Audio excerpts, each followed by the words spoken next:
Olá, muito boa tarde. Mais uma vez estamos aqui reunidos para o estudo do Livro dos Espíritos, livro de Allan Kardec, publicado em 1860. Hoje vamos para o episódio 121. Mas antes de propriamente iniciarmos o estudo, quero pedir ao nosso Mestre Jesus, aos nossos amigos espirituais, aos nossos guias, ao mentor deste trabalho, para que tudo corra com paz, amor e harmonia neste momento que vamos estudar o Livro dos Espíritos. Obrigado e que assim seja. Pois bem, neste episódio 121 vamos iniciar com a questão 955. Relembro que estamos na quarta parte das Esperanças e Constelações, capítulo 1 das Penas e Gostos Terrestres, Desgosto da Vida, Suicídio. E então, vamos para a pergunta 955. Só um pouco, que houve aqui um pequeno contratempo. Saltou uma página da pergunta, mas cá está.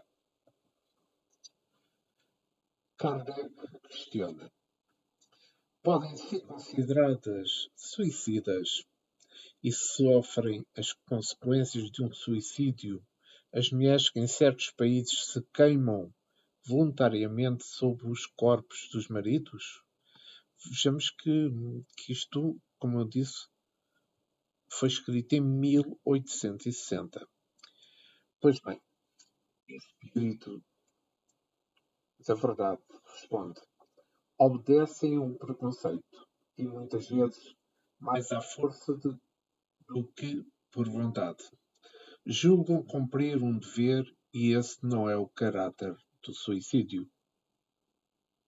Encontram desculpas na nulidade moral que as caracteriza e em sua maioria e na ignorância em que se acham. Esses usos bárbaros e estúpidos desaparecem com o advento da civilização. Então, aqui estamos a falar morte por preconceito, nesta pergunta 955. Vejamos. Todo tipo de suicídio, como já falei anteriormente, principalmente no episódio 120, é contra a lei da vida que se expressa em toda a criação de Deus. Em certos países, as mulheres, como nos diz o Livro dos Espíritos, se queimam por costume bárbaro, por cima do cadáver do seu marido. Isto não deixa de ser uma falta, no entanto, uma gravidade. A gravidade que pesa de acordo com o conhecimento. Sabemos da sua gravidade e não cometendo tal erro, a mulher será punida pelos homens. No entanto, esta punição a elevará mais espiritualmente por dar um alerta para a modificação das leis humanas. Leis essas que, na altura, são contrárias às leis do amor. Por exemplo, a prática do harakiri, no Japão, é uma lei bárbara, como questão de honra. Não passa de uma ignorância sobre a lei do perdão de ofensas.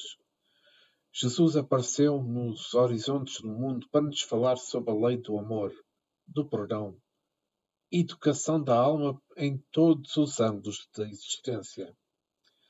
Enquanto o Evangelho do Senhor Jesus Cristo não for entendido e divulgado em todas as nações em espírito de verdade, esses preconceitos bárbaros investirão sobre os homens para fazê-los sofrer as consequências dos seus nefandos resultados trementes. Estamos chegando ao dia e vendo nascer um momento pelo Espiritismo em que a mesma voz de Jesus irá dar um basta à ignorância humana, guiando o homem e norteando a sua inteligência para se confundir com o amor e dessa fusão nascer a tão desejada felicidade. A Terra, competente nosso conhecimento vai passar de um grau para o outro mais elevado.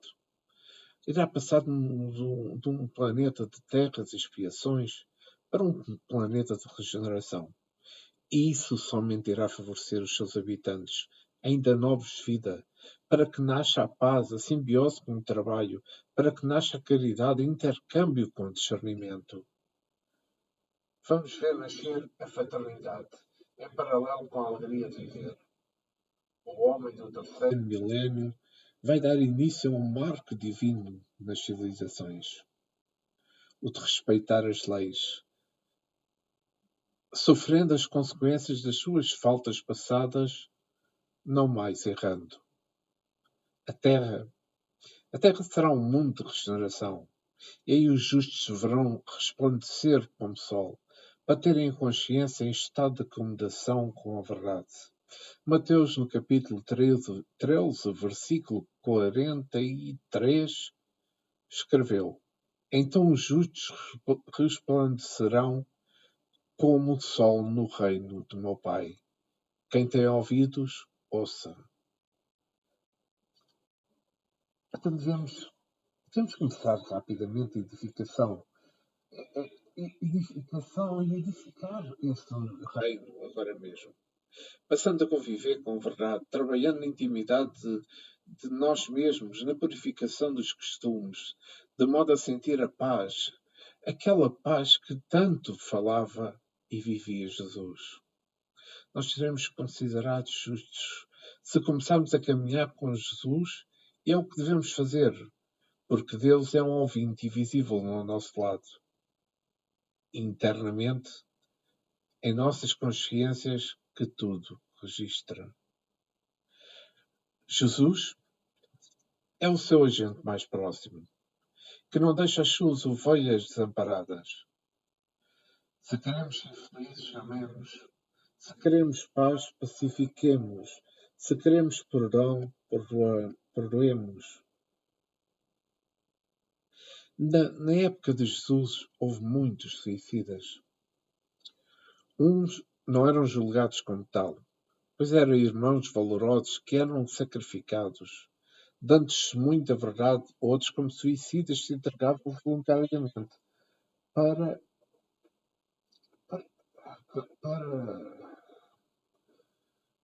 procurarem o que não plantaram pelo coração. Vê-se bem os dois caminhos que se abrem diante de nós, escolhendo o verdadeiro. Os justos são justificados para aquilo que são. Os interesses pagam pelos interesses mesquinhos. Oremos e vigiemos para nos livrar das tentações, das paixões que nos podem envolver nas trevas. Sabemos disto, que já falámos sobre isto. E dos interesses pessoais que acabam nos deixando a sós com espíritos da mesma frequência do mal. Pensemos nisto. E vamos para a pergunta 956 de Allan Kardec. Alcançam um fim objetivado aqueles que, não podendo conformar-se com a perda de pessoas que lhe eram caras, se matam na esperança de ir juntar-se-lhes. Vejam bem a resposta do Espírito da Verdade. Muito diverso do que esperam é o resultado que colhem. Em vez de se reunirem ao que era o objeto de afeições, dele se afastam por longo tempo, pois não é possível que Deus recompense um ato de culparia e o insulto que lhes fazem com a duvidarem da sua previdência. Pagarão esse instante de loucura com aflições maiores do que as que pensaram abreviar, e não terão, para compensá-las, a satisfação que esperam. Muito direto. Então aqui podemos falar como um suicídio por apego, não é? Então, o suicídio por apego é um tanto, ou quanto possível, por opção, sendo praticado às vezes por sugestão. Deus não pode aceitar a determinação do homem. Ele, todo-poderoso, é que faz as leis e não pede aos espíritos opiniões sobre os seus destinos. e sobre os destinos de todos os seres. Matar-se, não querer unir-se a outro, por apego ao ciúme, é ignorância que não corresponde à lei, que nos ordena esperar até ao dia que a bondade divina queira. Tirar a vida na procura de companhias espirituais é violentar o modo de atingir os destinos. A culpa é bem grande e o castigo também, sendo que, em vez de nos juntarmos aos que pretendíamos encontrar, podemos passar a maior parte do tempo distanciando-nos dele, corrigindo a essa que nos educa para o futuro, visto que ficará na nossa consciência a lembrança e nunca mais praticaremos essa invigilância. Muito diverso do que espera, é pois o resultado que se escolhe. Quando praticamos esse ato indigno, é isso que iremos colher. Iremos em sentido diverso ao que planeávamos. Em vez de reunirmos com o objetivo amado, passamos para o outro extremo, dificultando mais a união.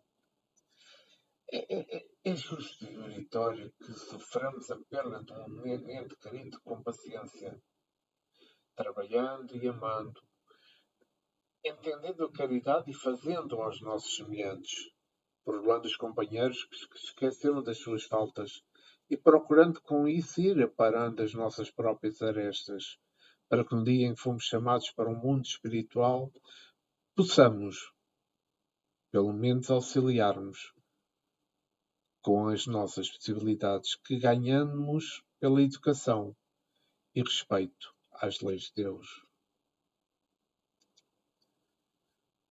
Os procuram, por meios ilícitos, fugir da vida para encontrar os que lhes são queridos no mundo espiritual, como primeiro serão os últimos e os últimos, por terem tido paciência de esperar, serão os primeiros a reencontrarem aqueles que partiram no mundo espiritual.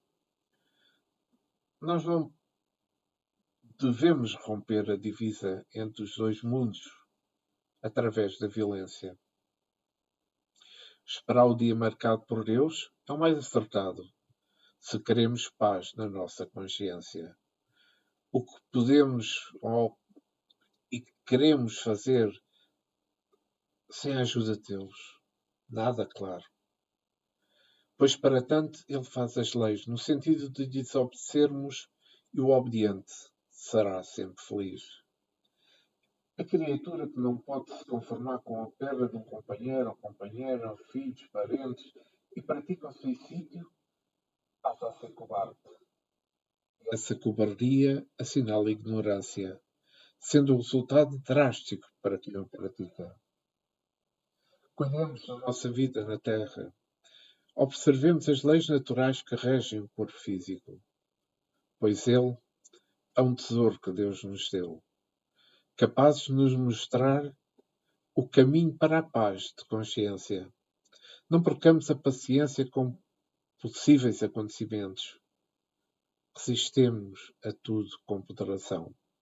Trabalhamos sempre no bem comum, de modo que o amor seja a nossa baliza na vida e mesmo também na morte.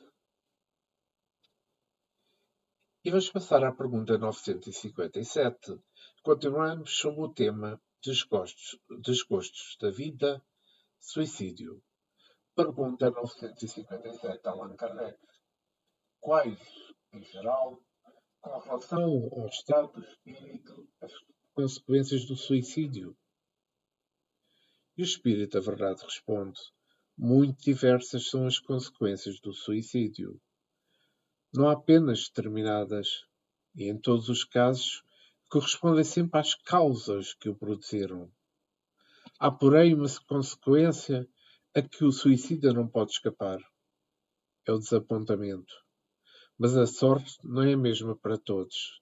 Dependendo das circunstâncias, alguns espiam a falta imediatamente, outros em nova existência, que será pior do que aquela cujo curso interromper.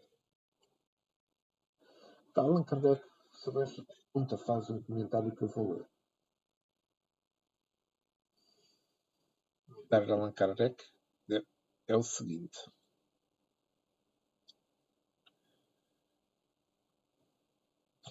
a observação, realmente, mostra que os efeitos do suicídio não são idênticos.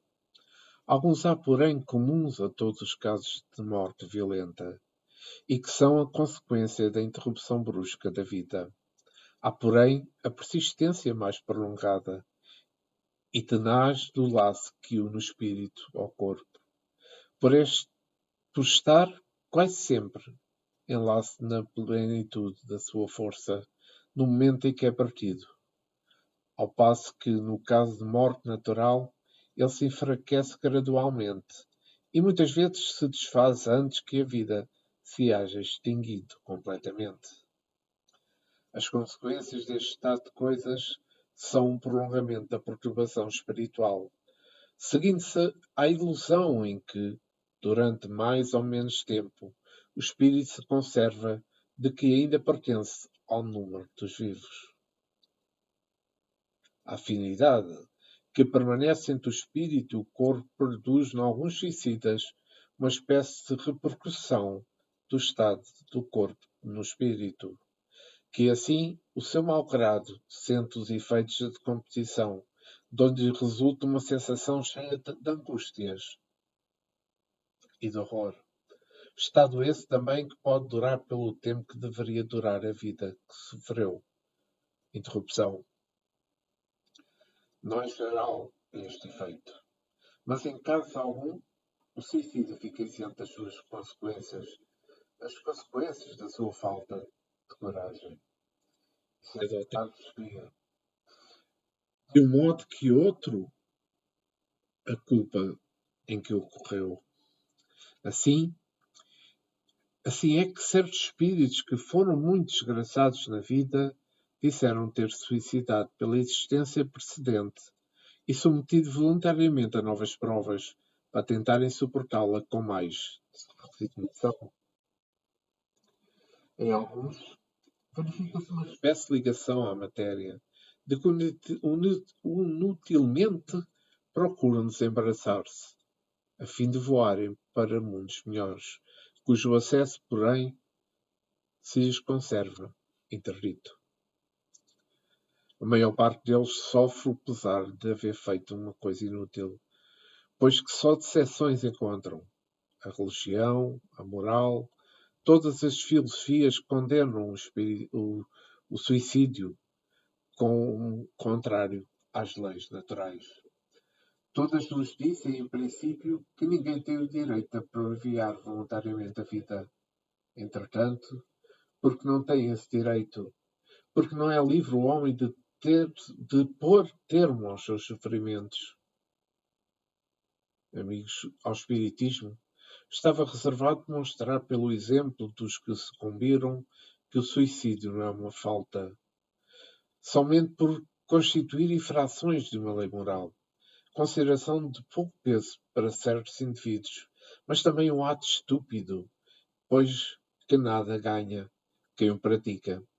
Antes, o contrário, é o que se dá, como no ensinado. Não a teoria, porém os factos que eles nos põem sob vistas. Aqui, baseando neste comentário de Allan Kardec, nesta pergunta 957, nós falamos das consequências do suicídio. E eu não vou fazer mais comentário nenhum, porque acho que foi extremamente explícito este comentário de Allan Kardec, e eu acho que é do entendimento de todos. Então, vamos vir à página. Capítulo 2. Das penas e gozes futuros.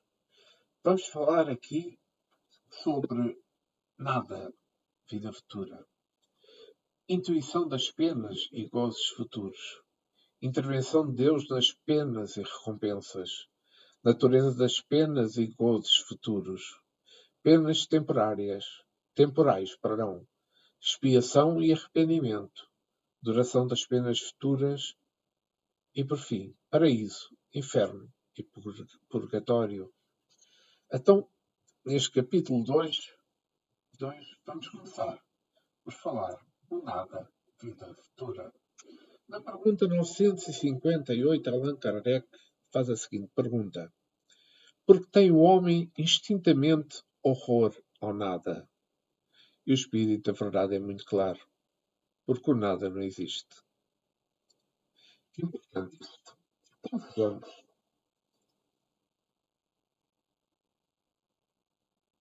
Com base no que o espírito da verdade disse, poderei dizer que o homem geralmente tem horror ao nada. Certamente é porque ele não existe, como diz o livro dos Espíritos. O medo da morte tem diversas causas que nos induzem a essa ilusão. Não obstante, nos milénios da vida que deveremos viver, nos educará sobre todos os dramas que nos fazem sofrer. A maior causa, sim, correto, a maior causa do medo e da morte pelos encarnados é a mudança de planos. Que para eles são desconhecidos. Perder o corpo quando se encontra na matéria passa a ser uma violência para os menos avisados. E no caso do suicida, que acabamos de falar, em mensagens anteriores, eles mesmos destroem os seus corpos, procurando se esquecer da vida ou encontrá-la melhor. A perda de memória, para muitos, faz surgir temor. Entretanto, não se morre todos os dias quando se cruza o portal do sono. A natureza leva a alma ao exercício para a desencarnação todos os dias, sem o perceber. Contudo, fica na consciência alguma coisa, dizendo que ninguém morre e que a vida continua em todas as dimensões. O medo do nada é condição da alma em marcha para o verdadeiro despertar espiritual. No entanto, a coragem em excesso é muito perigosa para o espírito, porque é essa a coragem sem compreender que o leva, por vezes, ao suicídio.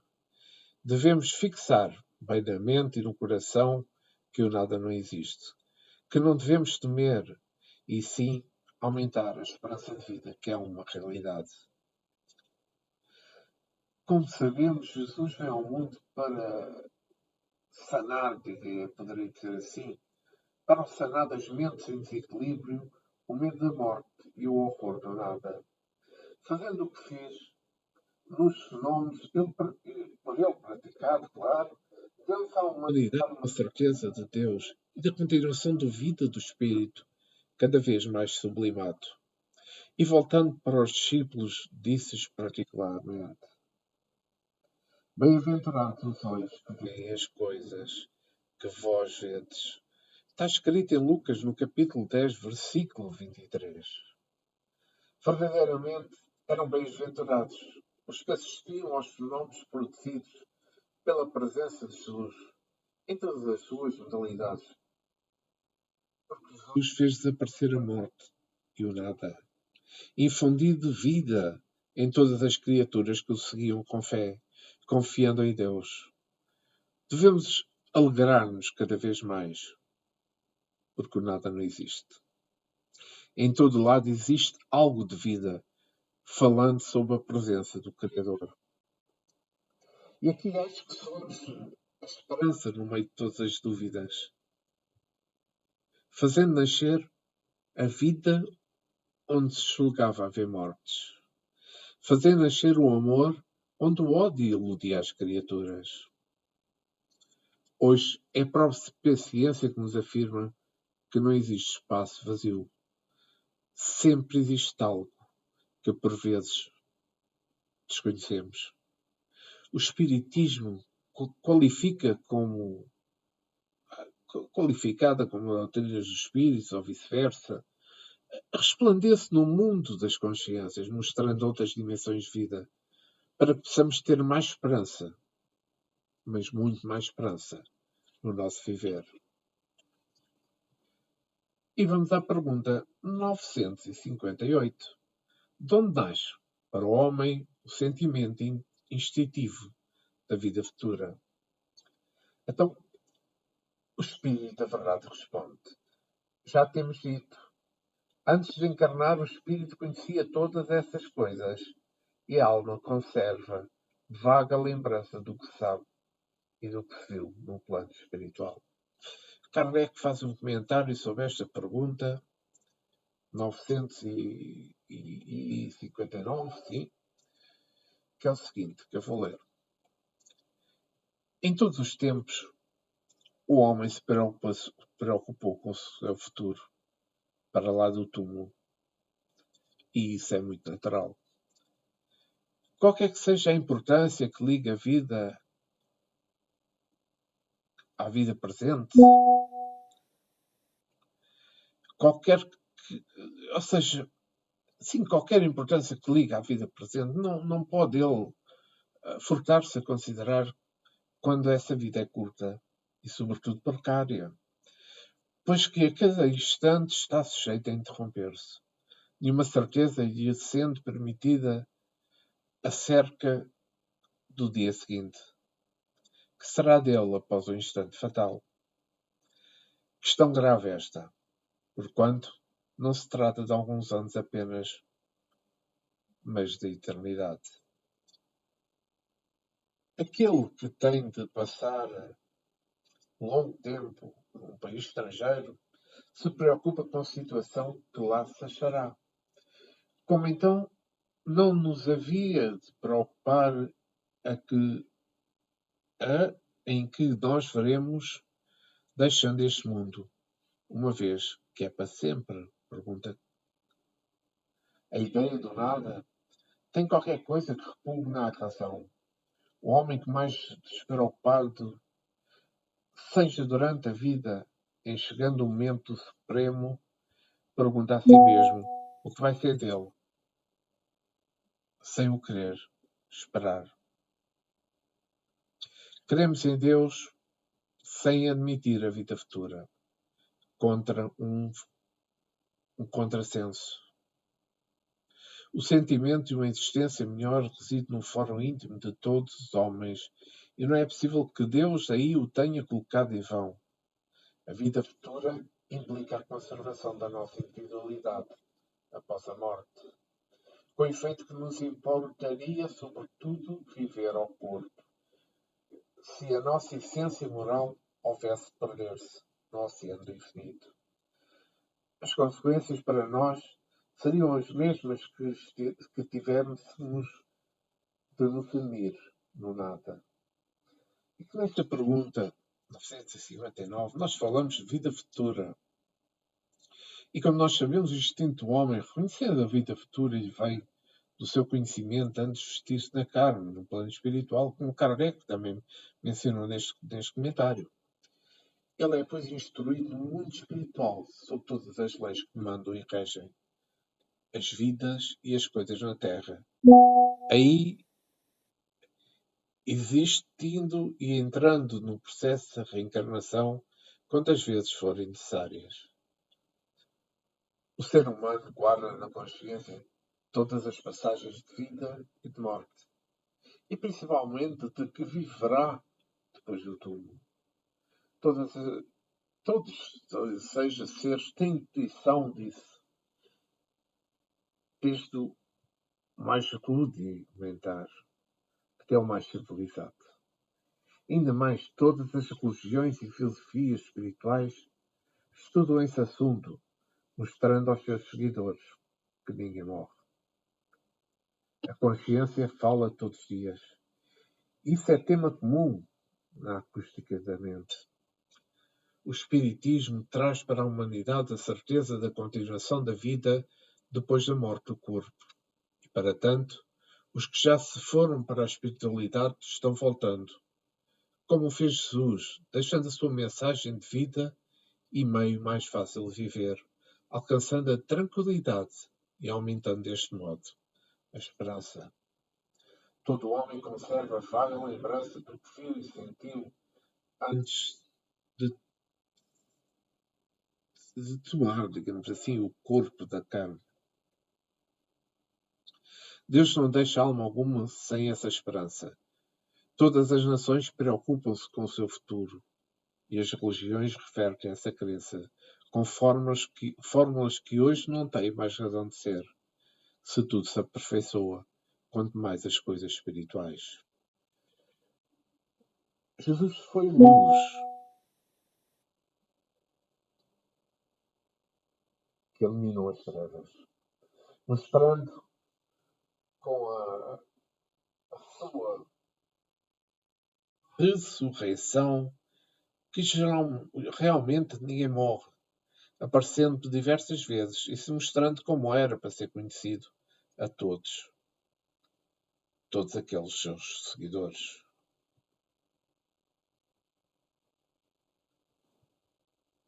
Se o Espiritismo é a continuação do cristianismo, como nós sabemos, ele faz o mesmo. Pela mediunidade é mostrada aos que ficaram na Terra a presença do Espírito por vários meios, de modo que ninguém pode negar a evidência.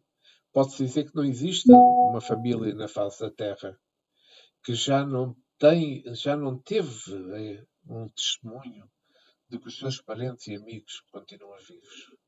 Diante de todos esses fenómenos e outros que deverão surgir, irá perguntar o que fazer para alcançar a felicidade. A doutrina dos espíritos pede às criaturas para estudarem, para trabalharem e compreenderem por todos os meios a vida, sendo honestas e boas, perdoando as ofensas, esquecendo-as, e amar a Deus em todas as coisas, cultivando a fé e construindo também a paz no coração, pelas transformações internas, não se esquecendo de Jesus, acompanhando seus passos. E vamos mudar de tema. Intuição das penas e gozos futuros. Pergunta 960 de Allan Kardec. De onde se origina a crença dos que deparamos entre todos os povos na existência de penas e recompensas por vinduras? Pergunta de Allan Kardec. E o Espírito da Verdade responde: é sempre a mesma coisa. Pressentindo da realidade, trazido ao homem pelo Espírito nele encarnado. Porque sabei o bem, não é de debalde que uma voz interior vos fala. O nosso erro consiste em não lhe prestarmos bastante atenção. Melhores vos tornareis, se nisso pensais muito, e muitas vezes. Então, esta pergunta vamos falar de penas e recompensas, não é? Então, a noção das penas e recompensas vem da mesma fonte, com o espírito sempre se recordando do que ouviu no mundo espiritual. Como já mencionei em comentários anteriores, a consciência é um livro aberto, escrito por Deus. E se é escrita divina, é mais perfeita em todas as escritas, que todas as escritas humanas. Ela é vida e tem o poder de orientar a mente. A voz interior parte da consciência, da maneira que o homem ouça por muitos meios possíveis e passa a aplicar os conselhos. Quando esquece, ela torna a dizer, até que o ser encarnado começa a viver, compreender e respeitar as leis espirituais. Tudo da lei se encontra cravado na sua consciência. Se o ser humano tem uma vaga ideia das penas que haverá de sofrer em fazendo o mal, igualmente tem a ideia das recompensas em fazendo o bem. E é nessa luta que ele acorda com por passar dos tempos para o amor e para a caridade. A alma não presta bastante atenção às advertências. É por isso que ela sofre. No entanto, esse é o aprendizado de quem não tem ouvidos para ouvir. Pela ignorância, situação essa pela qual todos passam. Somente o tempo pode prepará-los para o advento da luz. A dor é uma mestra que age na profundidade do ser. Sem ela não alcançaremos a tranquilidade espiritual. Sem ela não acordamos, sem ela não conhecemos o amor. As sementes que caem em boa terra são semeadas por espíritos já maduros, que já despertaram para a vida sublimada, pelo processo de passarem por todas as agressões do mundo. A lei confere todas as almas, de vez em quando, como testemunhos para ingressarem, quando preparadas, em planos mais elevados.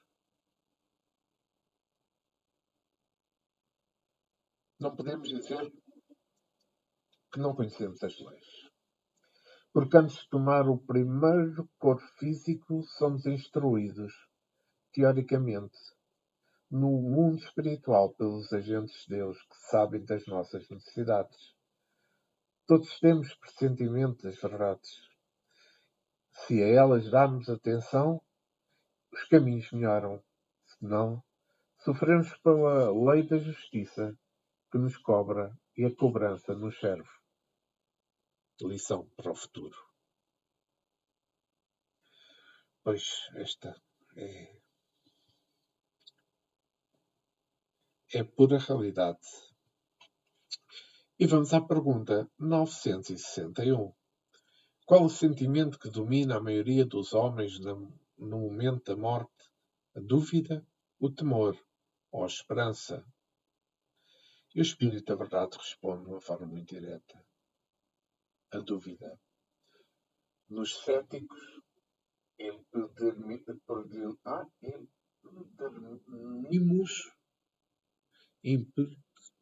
que palavra confusa. Empedernidos. Nos céticos empedernidos, o terror, nos culpados, a esperança, nos homens bem. Então, falamos aqui de um momento da morte.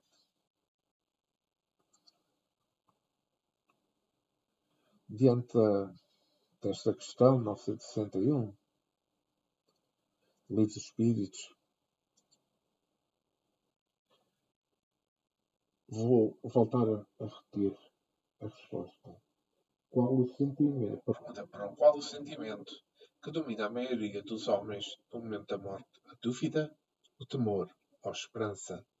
E a resposta dos benfeitores espirituais desce dos planos resplandecentes, como a chuva fresca na relva ressequida, ou como o sol desfazendo a bruma que por vezes dificulta os corações a compreenderem a verdade, a ele na sua pureza espiritual, em forma de bênção de Deus para os seus filhos.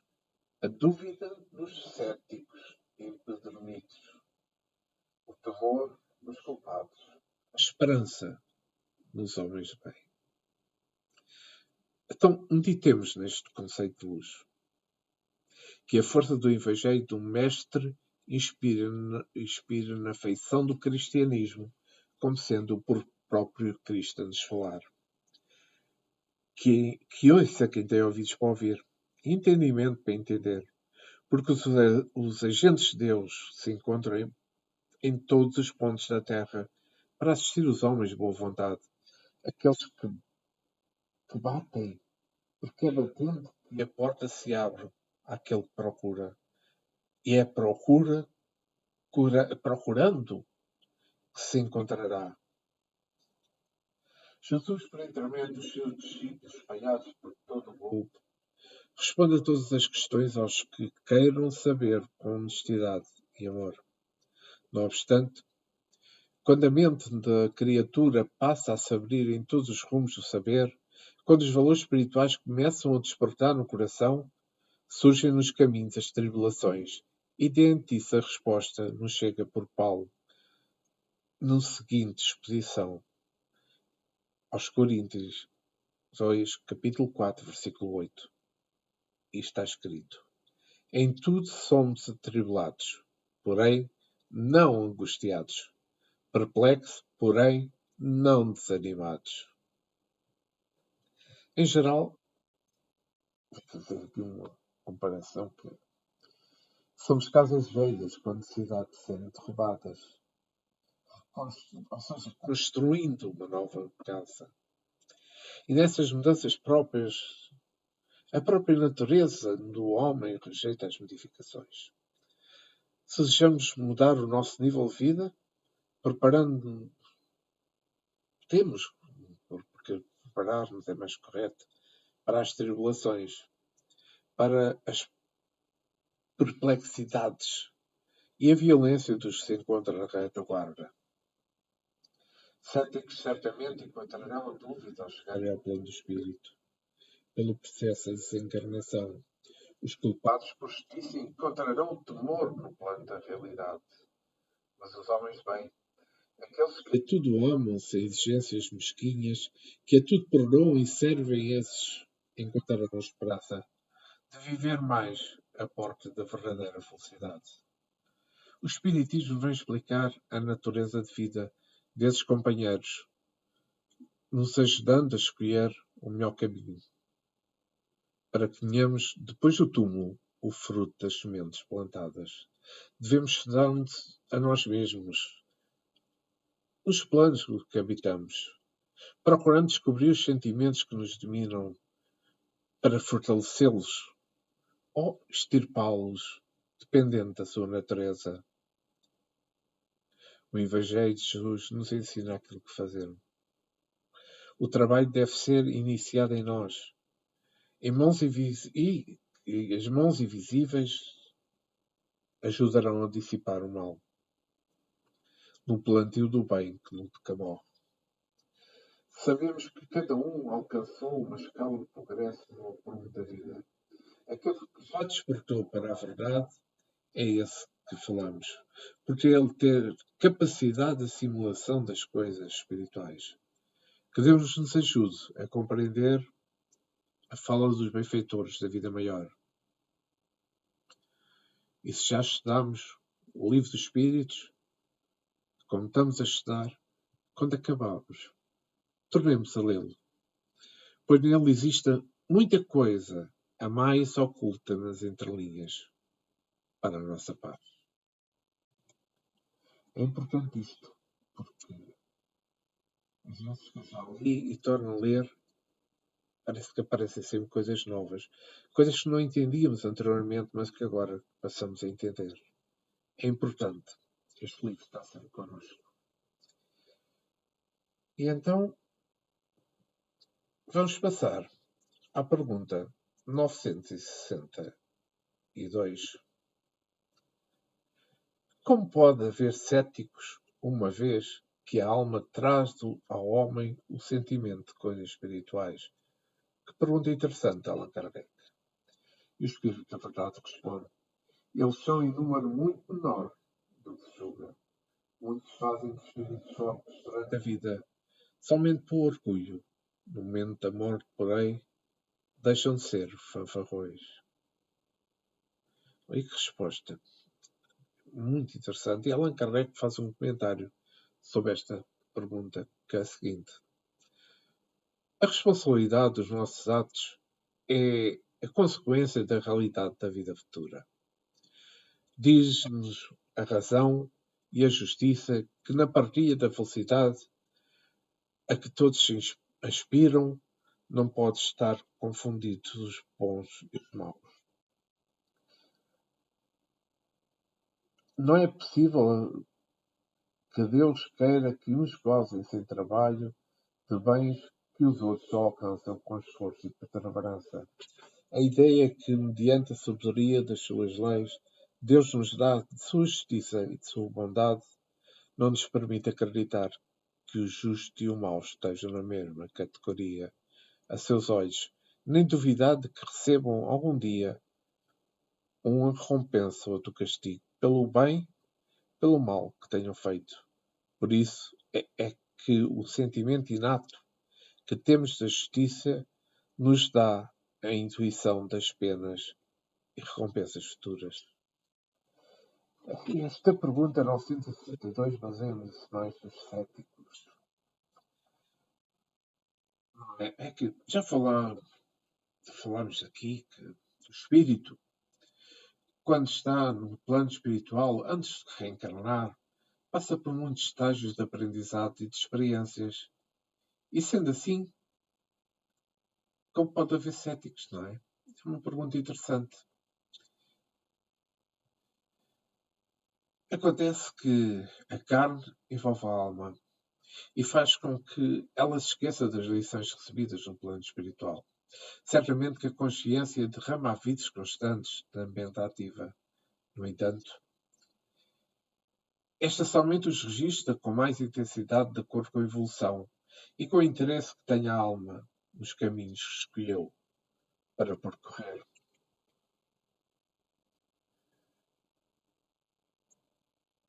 As almas endurecidas que falam no materialismo e que se desvinculam das escolas espirituais, achando que é perda de tempo e o fazem mais para tomar uma atitude contrária aos outros, aos quais chamam de fanáticos. Porém, com o tempo, esses espíritos vão acordando pela força do próprio progresso. E não têm outro caminho que não seja acreditar em uma força soberana que a tudo dirige com a mais ampla inteligência. Como negar a Deus, seja qual o nome que lhes queira dar, diante de tantos fenómenos que a natureza expõe para as vistas humanas e para as vistas espirituais. Meditemos então na harmonia dos mundos, na fertilidade da terra, na simplicidade das almas, sem as quais não haveria vida entre os povos. O que dizer do ar, da função da eletricidade no mundo, do nascimento da criança, da grandeza nos mares e da maravilha que é o corpo físico. És uma porta aberta para outras decisões. A própria ciência, que é cética hoje, começa a estudar pontos pelos quais deverá encontrar o espírito. O progresso, que é um facto irreversível em todas as sociedades, é portador dessas descobertas, na função divina de fazer o filho pródigo voltar à casa paterna. Queremos mais. Deus, apesar de se encontrar fora de nós, o seu amor é tanto que se acha dentro da nossa consciência, por processos que ainda ignoramos, mas que o progresso irá nos dar meios de descobrir. Quando chegar esse dia, compartilharemos a festa da luz nos arraiais do nosso coração. Os que sustentam a descrença na vida espiritual por tantos anos, quando chega o momento da morte, mudam a opinião, porque vem uma fresta de luz em se dedicar a vida e passam a despertar a consciência que lhes falava tantas vezes sobre a vida eterna. Todos fomos feitos iguais, por sermos todos irmãos, filhos do mesmo Pai, amoroso e do mesmo Pai Santo. O materialismo é semente plantada que deve ser destruída. É o joio que está crescendo com o trigo. Mas quando os dois estiverem grandes, será arrancada. Em Mateus, no capítulo 15, versículo 13, ele, porém, respondeu: toda a planta que o meu Pai Celestial não plantou será arrancada. Esse é o joio que será arrancado pela raiz, para que nunca mais cresça nos corações humanos. Não tenhamos dúvidas sobre a verdade. A pureza de pensamentos está chegando às sociedades humanas, mas como nada pode surgir com violência, a natureza conhece esse trato com as coisas do espírito. E é na sequência da vida que a verdade vai chegando, no silêncio, sem nunca deixar de apresentar-se, a libertar a criatura. Isso é Deus agindo com amor, fazendo-nos caridade pelos agentes de luz do seu coração. No amanhã, somente os livres citarão os céticos, sem que ninguém se alimente desse estado de alma, por ele ser contrário às leis naturais. A crença na vida vai ser generalizada e se passará a viver movido pelo amor, nas asas da esperança. E vamos continuar. A pergunta 963. Com cada homem, pessoalmente, Deus se ocupa Não é ele muito grande e nós muito pequeninos para que cada indivíduo em particular tenha a seus olhos alguma importância? Esta pergunta é extremamente importante de Allan Kardec. E vejamos a resposta. Espírito da Verdade. Deus se ocupa com todos os seres que criou, por mais pequeninos que sejam. Nada, para a sua bondade, é destituído de valor. Então, esta pergunta está relacionada que nada é destituído de valor. Nós sabemos que Deus se ocupa de toda a criação. Ele cuida com amor todas as criaturas e para tanto faz leis que regulam bem, estabelecendo harmonia. Quando fugimos dessas normas, sofremos as consequências. Não há quem receba mais nem menos das suas generosas mãos. Cada um recebe aquilo que pode dar pela elevação alcançada. O Todo-Poderoso tem agentes que assistem a todos, em todos os âmbitos da criação, fazendo correção onde necessário, para que a justiça seja sempre presente, no mínimo ou no máximo. E essa justiça é a presença de Deus como Pai de todos os seres. Muitos perguntam, e quando existia somente Ele, no centro da vida, qual seria a razão das leis? O Criador nunca ficou só. No seu seio palpita a vida.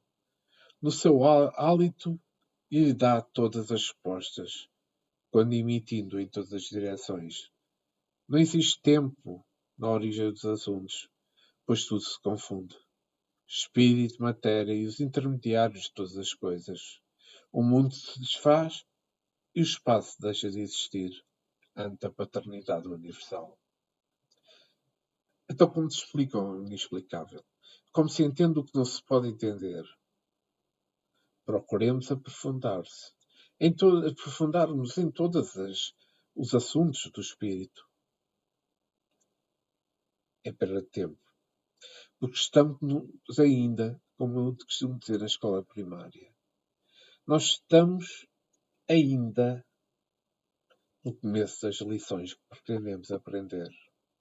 Basta o que estamos seguindo e aprendendo, mas sempre indo avante, porque o aprendizado verdadeiro é eterno, na eternidade de Deus.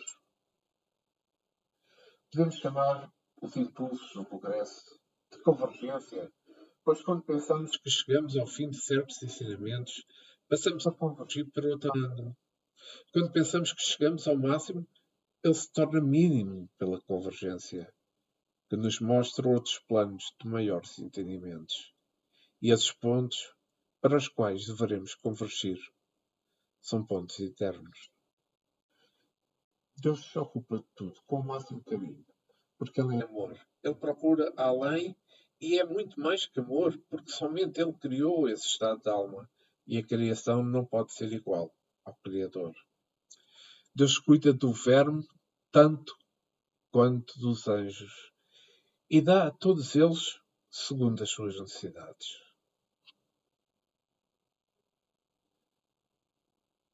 Deus cuida de todos os seres.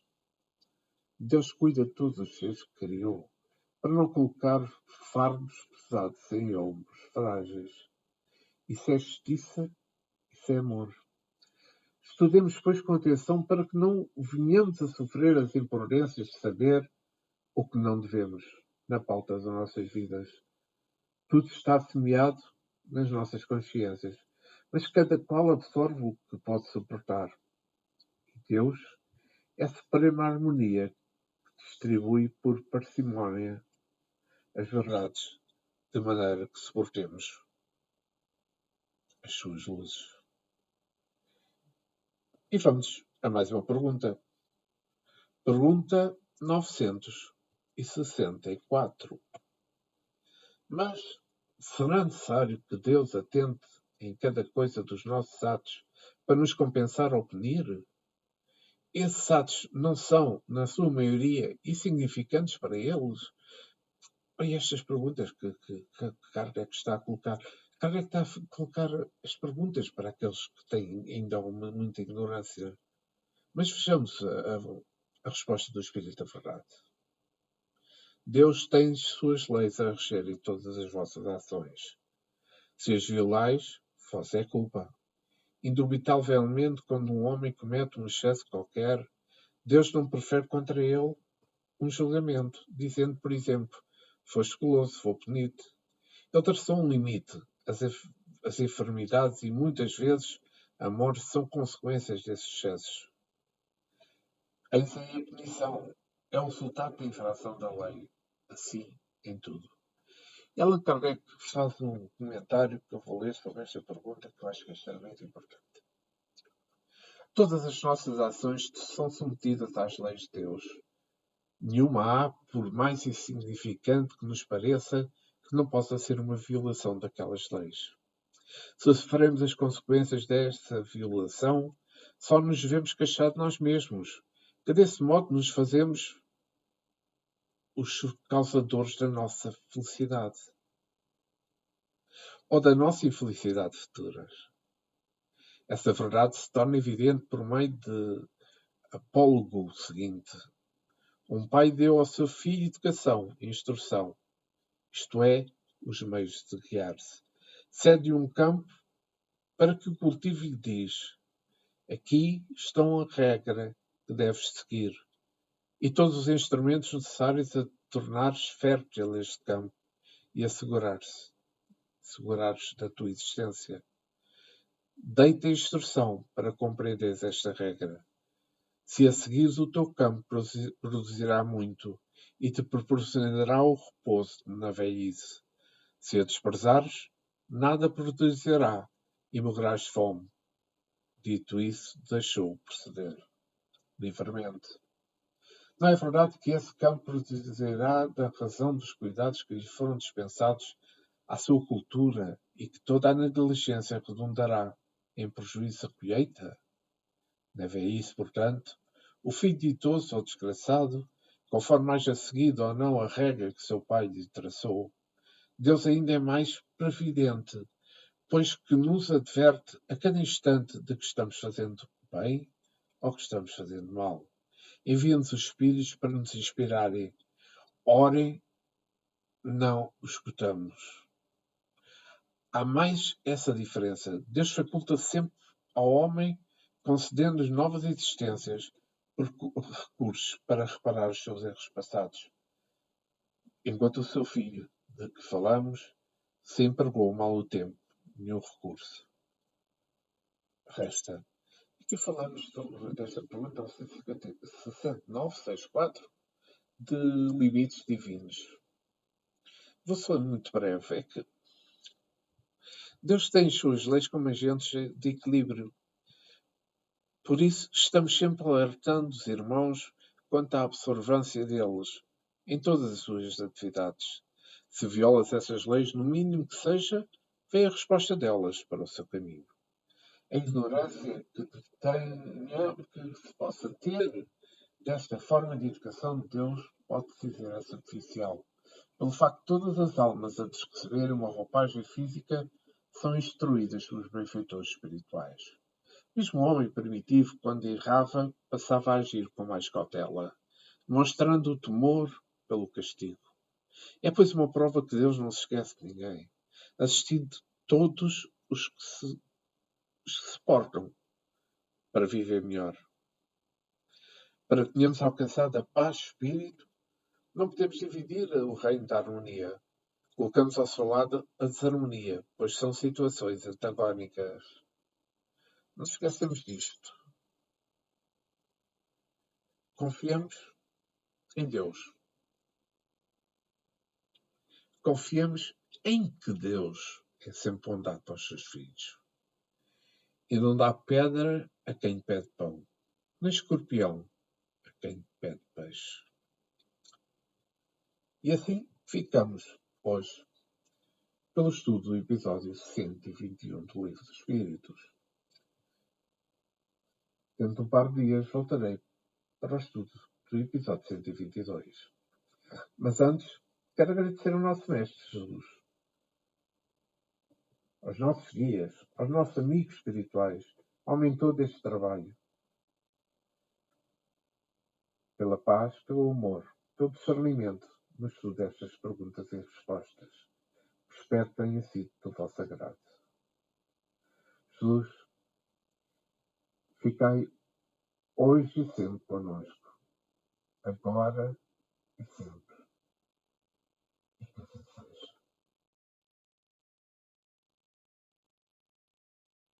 Obrigado por terem estado comigo no estudo deste episódio 121 do Livro dos Espíritos.